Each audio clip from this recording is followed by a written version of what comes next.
세상에 이익이 되는 방송 최경영의 최강시사.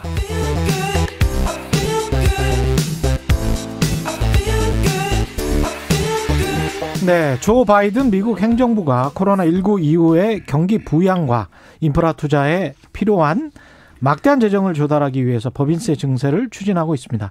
그런데 이 증세는 자국만의 이익을 넘어서 국제적으로 글로벌 최저 법인세율 하한선을 설정하자, 이렇게 지금 속도를 내고 있고요. 법인세 인상에 이렇게 세계적 기준을 정하면 한국도 예외가 될 수는 없을 것 같고요. 어떤 내용이고 어떤 영향이 있을지 이종우 이코노미스트 나와서 자세한 이야기 나눠보겠습니다. 안녕하십니까? 예, 안녕하십니까? 증세를 사실은 행정부가 들어서고 한 1, 2년 후에 이 이야기 나올 거다라고 생각했는데 제닛 앨런 미국 재무부 장관 여제인 것 같습니다. 정말 그렇죠. 대단하신 분이네요. 과감하네요. 진짜. 과감하게 그 계획을 꺼냈다라고 봐야 되는데요. 증세 전체적으로 한번 보면요. 이번에 증세가 나오게 된 가장 큰 이유는 앞에서 말씀하셨던 것처럼 일자리 플랜이라고 얘기되는 인프라 투자 때문에 그렇습니다. 그렇죠.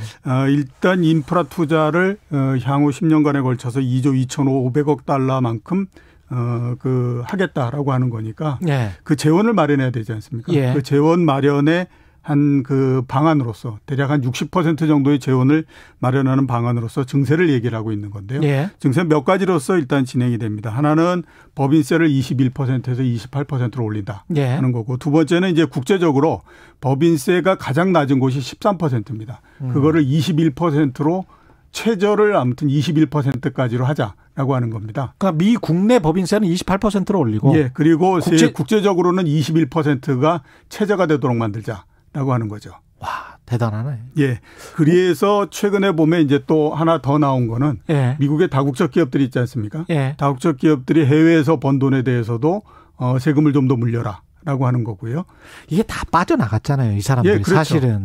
그런데 여러 가지로 해서 세금을 매길 수 있는 곳을 너무 많은 구멍을 두게 되면 안 되겠다라는 생각을 했는지 일단 다국적 기업들에다가도 상당히 많은 그 세금을 매기는데, 이렇게 되면 그동안에 아마존이 세금을 내냐 안 내냐라는 걸 가지고 굉장히 많은 얘기가 있었잖아요. 그렇죠. 그러니까 거기에서 조금 이제 그 세금이 부과되는 형태가 될 가능성이 높다. 이렇게 이제 볼 수가 있는 거죠. 구글 본사도 그렇고 유럽에 있고 아이슬란드 같은 작은 나라들, 그다음에 조세 도피처라고 불리는 뭐 나라들 같은 경우에 그 굉장히 이제 소국들은 타격을 입을 수밖에 없고. 그렇죠. 당장 오늘 파이낸셜 타임즈에 뭐라고 나왔냐면 여기에 관해서 독일과 프랑스는 완전히 환영을 하고 있어요. 그러니까 기존의 법인세를 올리자고 주장을 했던 유럽의 정부들은 트럼프 대통령 때는 이게 계속 지지부진하다가 바이든 행정부가 이렇게 나오니까 오, 땡큐 바이든 뭐 이러면서 이렇게 쭉 가버리는 거거든요. 그렇죠. 본인 그 나라들의 자기 나라들의 법인세를 부담감 없이 올릴 수 있는 형태가 되지 않습니까? 그렇죠. 그러니까 당연히 환영할 수밖에 없다라고 봐야 되죠. 그런데 증세를 이렇게 하는 거는 우리가 일반적으로 생각했을 때는 미국은 기축통화니까 그냥 그 달러 계속 찍어내면 되지 않겠느냐, 이렇게 생각을 했는데 그게 아닙니다. 그렇죠. 왜 이렇게 증세를 하느냐라고 따져보면요. 상황이 증세를 할 수밖에 없기 때문에 증세를 한다라고 말씀드릴 수 있을 것 같습니다. 우선은 보면 작년도의 재정 적자가 GDP 대비해서 한 15% 정도 됐고 올해도 거의 한 14.7% 정도 되니까 15% 정도 되는 거거든요. 이런 정도의 그 재정 적자가 계속되는 거는 전쟁이 나기 전까지는 굉장히 잊기가 어려운 수치입니다. 그런데 이게 개선이 안 되는 형태가 되다 보니까 그 국채를 찍어서 계속 뭐 인프라 투자에 들어가는 비용을 충당하기에는 너무나 부담이 많이 되는 거죠. 지금 미국 정부의 정부 부채가 GDP에 대비 한 100% 정도 되거든요. 여기에서 계속해서 늘리기는 굉장히 어렵기 때문에 결국 그 증세라고 하는 거 외에는 현실적인 대안이 별로 없다라고 봐야 되고요. 두 번째는 그동안에 너무 많은 혜택을 줬다라고 생각을 하고 있는 거죠. 그러니까 그 트럼프 대통령이 당선되기 전에 법인세율이 35%였습니다. 그걸 21%까지 내렸거든요. 그러면 14%포인트를 내린 거니까 거의 그 40% 정도를 깎아줘 버리는 게 되지 않습니까? 이건 너무 많은 혜택을 기업들한테 줬다라는 생각을 갖고 있기 때문에 이번 같은 경우에 그 세금을 인상한다라고 하면 당연히 기업들이 내는 법인세를 올릴 수밖에 없기 때문에 그렇죠. 이런 게 있고요. 또 하나는 이제 빈부격차 때문에 많이 그랬습니다. 그동안에도 빈부격차가 굉장히 컸었는데 작년도에 저금리와 굉장히 많은 유동성을 풀면서 자산 가격이 굉장히 많이 상승을 했잖아요. 그렇습니다. 그러다 보니까 빈부격차가 극대화로 이렇게 많이 늘어나는 형태가 돼버렸거든요. 전 세계 경제, 특히 선진국 그렇죠. 경제들이 다 그랬습니다. 이거를 개선하지 않게 되면 굉장히 문제가 생길 수밖에 없는 형태가 됐기 때문에 그러면 결국 이제 그 취약계층이나 저소득계층에다가 어느 정도 그 세금을 통해 가지고 그러니까 그 국가가 이게 이전 소득을 통해 가지고 어느 정도 혜택을 줘야만 되는데 그러기 위해서는 방법이 결국 보면 증세 이거 외에는 방법이 별로 없다라고 생각하니까 세금이라고 하는 증세라고 하는 카드를 꺼낸 거다라고 봐야 되는 거죠. 이렇게 되면은 이제 증세는 결국은 복지, 그 거대 인프라 그러면 이제 큰 정부 이야기가 나올 수밖에 없고. 안 그래도 미국은 민주당 정부이기 때문에 큰 정부로 이렇게 쭉 가는 거네요.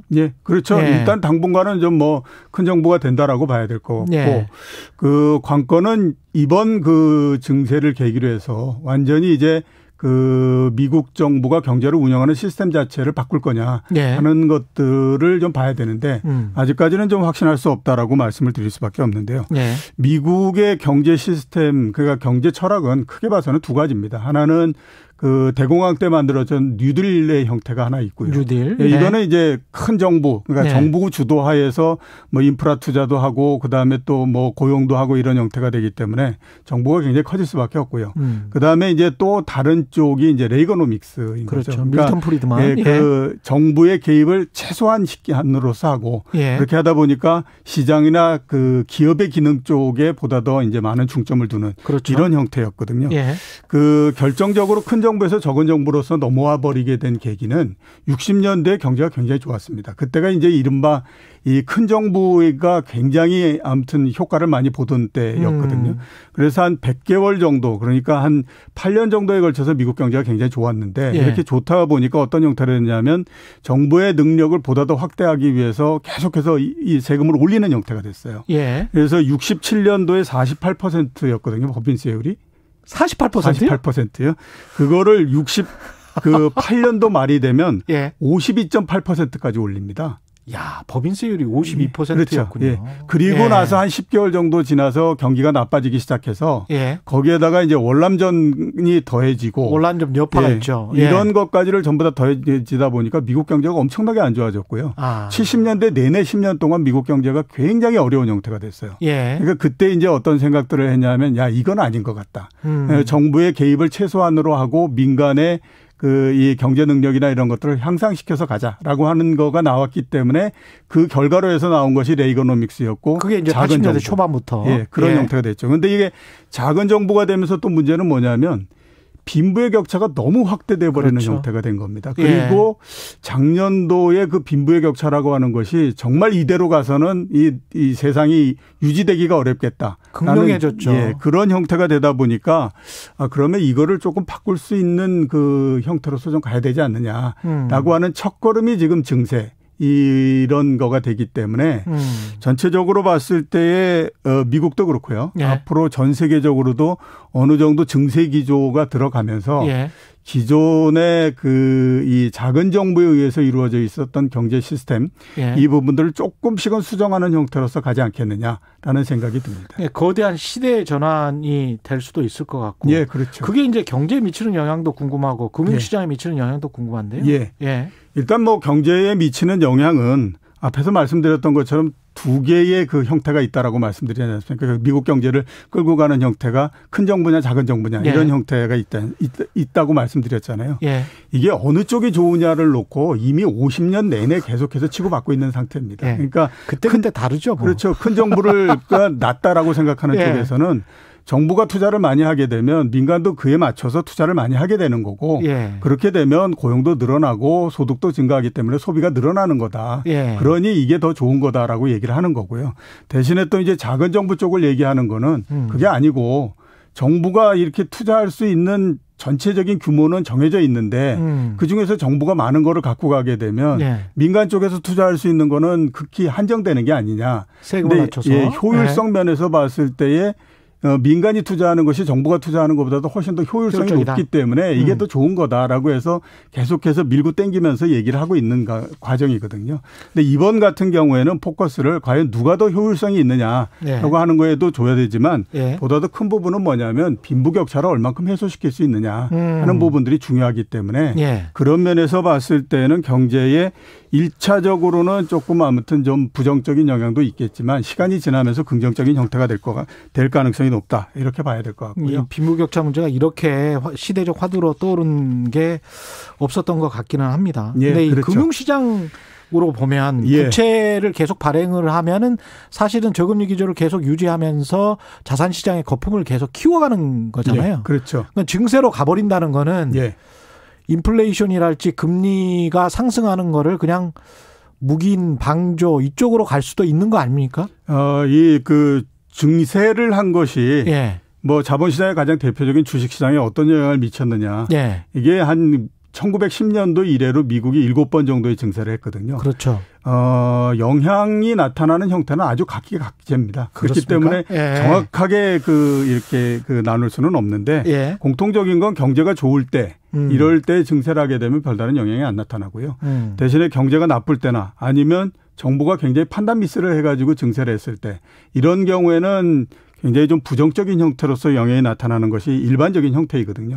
이번 같은 경우에 보면 아직까지 뭐 경제가 굉장히 나쁘다거나 이런 부분들은 없고 그다음에 또 증세를 통해 가지고 많은 부분들을 신기술이나 혁신 사이클 여기에다가 이제 투자하겠다라고 하는 것이 지금까지의 계획이지 않습니까? 그렇죠. 그러니까 이제 계획한 대로 만약에 꾸준히 이렇게 진행이 된다라고 하면 아마 이번 증세는 그렇게 경제에다 크게 나쁜 영향을 주거나 그러지는 않을 걸로 생각이 되고 있고요.